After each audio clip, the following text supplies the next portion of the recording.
This game's packed with challenging trophies, but nothing that quite compares to the Flawless Collector. And now that I've gotten it, I wanted to make a video for my fellow trophy hunters. Before I get started, note that this isn't tips for the hardcore crowd, but for scrubs like me who want the trophy chase to be as easy as they can make it. Most of the time anyway. It's also worth noting that I tallied 80 plus runs in the game before getting this trophy, so my first piece of advice is to drop as many cells as you can in the afterboss vendor that increases the perks on your loot drops. Ideally, you want to be playing comfortably on 5 boss cells, with your S tier drops being fairly high. Pretty sure mine was at 40% when I got this done.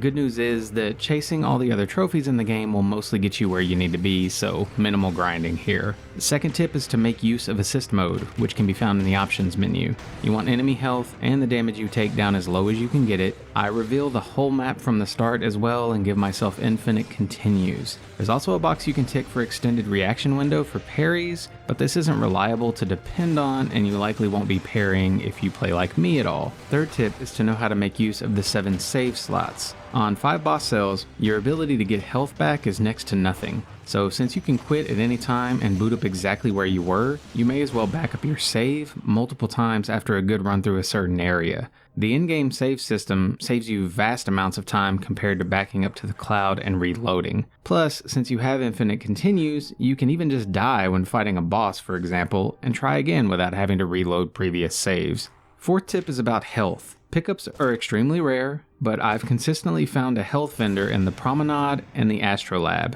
who each sell a health vial for 20,000 gold, and I'd recommend being prepared to purchase at least one of these, probably the one at the Astrolab. Since you can hold R1 to cycle unwanted gear for gold, this amount of gold isn't hard to come by, especially if you're killing most enemies. And if you make it a point to not improve gear at a vendor until late in the game, you'll have a lot of wiggle room for getting powerful stuff to use against the collector. This tip is especially helpful if you're holding a piece of gear that gives you extra damage when at max health, as you should have enough vials left before the fight to max out your health. Fifth tip is the one that really made this possible for me, and that's making it a point to pick up multiple 2x items. These are the things that say they deal 100 times their normal damage, but that you'll take 100 times more damage in return. Since you can't get hit for this trophy to pop anyway, it doesn't matter how much damage you take. So if anything, having those 2x items just makes it faster for you to retry the fight if you get hit, because the enemy can kill you quicker. Sixth tip is to not pick up any aspects at the start of a run. That's the vendor who gives you a cool perk, but tells you it prevents you from earning new boss cells. I'm not sure if it says it somewhere and I just missed it, but the aspect perks also keep you from unlocking most trophies for flawless boss fights. I didn't get the memo, tried running through the collector with an aspect equipped, and the trophy wouldn't pop, so leave the aspects alone, you'll be fine without them anyway.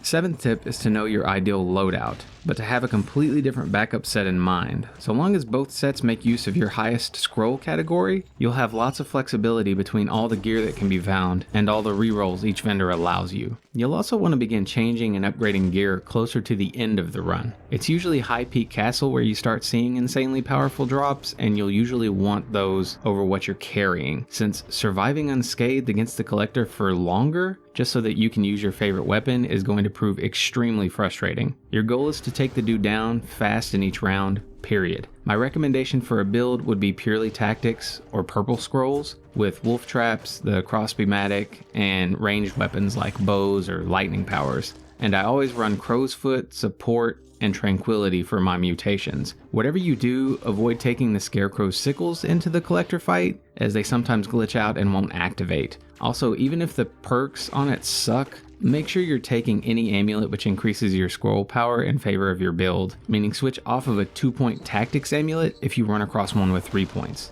Eighth tip is to pick up and drink the blue potion the collector drops as quickly as possible. You can't beat him without drinking it first, and the longer you fight him, the more frenzied he gets, so get that potion down when he drinks it, because beyond that you can simply melt him if all goes well. Ninth tip is to carefully quit out and make copies of your saves at certain points in the fight. I found this was most helpful right at the start of the fight, each time he teleports you, and directly after you drink his blue potion. Just be careful where you quit out, and how many backup saves you overwrite, because the last thing you want is to get caught reloading into an unwinnable fight with no backups to lean on. The things I paid attention to most when doing this is that it almost always mattered how long I had until I could use my equipment again, and whether or not I'd unknowingly taken a small bit of damage. Both can ruin what you're working toward. Breaking up the fight into chunks may sound like a chore, but I promise you it's much faster and less of a headache than trying to take on the entire fight with no damage. That's akin to watching the boss intro every time when you could just have the start of the fight checkpointed. 10th tip is to be prepared to die and to learn the ins and outs of the fight.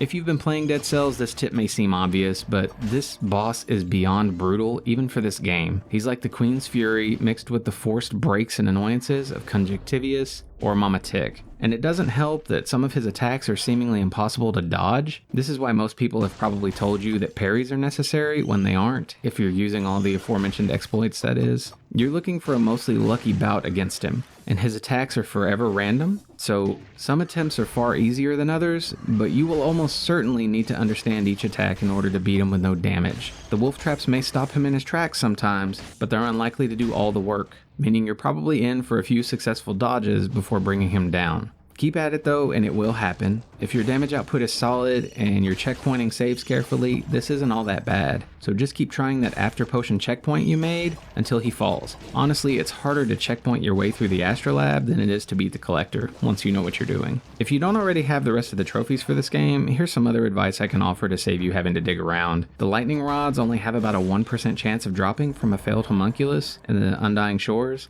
So you could try run after run until it drops, or you could just pick up the Hunter's Grenade from the Specialist Showroom in the starting biome and use it on the failed homunculus to get the lightning rods without a problem. Just know that you can only use the Hunter's Grenade once in an entire run, and it takes a bit of practice to get right. You essentially throw it at the enemy in question, they turn into an elite and drop something almost immediately. You pick that something up and it will go into your R2 or L2 trigger, wherever you were holding the grenade to begin with, that is to say.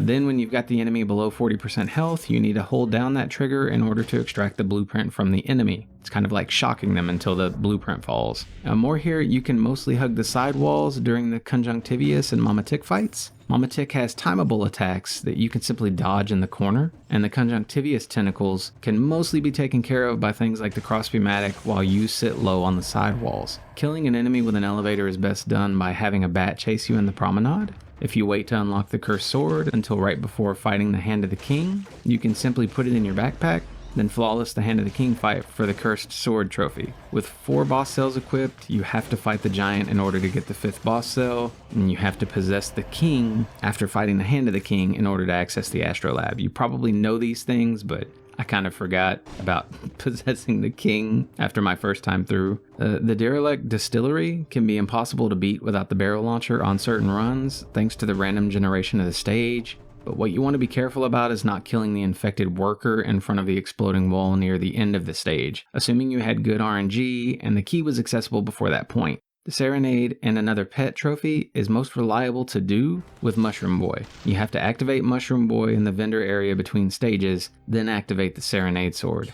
He'll kill Mushroom Boy and the trophy should pop. The lighthouse bosses can be brutalized at the start of each climb, which causes them to go away while you climb without being bothered. So long as you're safely checkpointing and have good gear, this flawless trophy is a cakewalk. The queen has to be dealt a death blow when you push her into the void for the given trophy to pop. I used the Spartan sandals to do this, and I'd recommend not being afraid of falling into the void yourself in order to lure her to the edge. And lastly, you can only get the maximum bank debt, 20,000 gold, from the very first ATM, so just keep borrowing from that thing until you can't borrow anymore. A bit of advice I'd never give anyone in real life. But this isn't real life, this is Dead Cells, so hope this helps. Thanks for watching.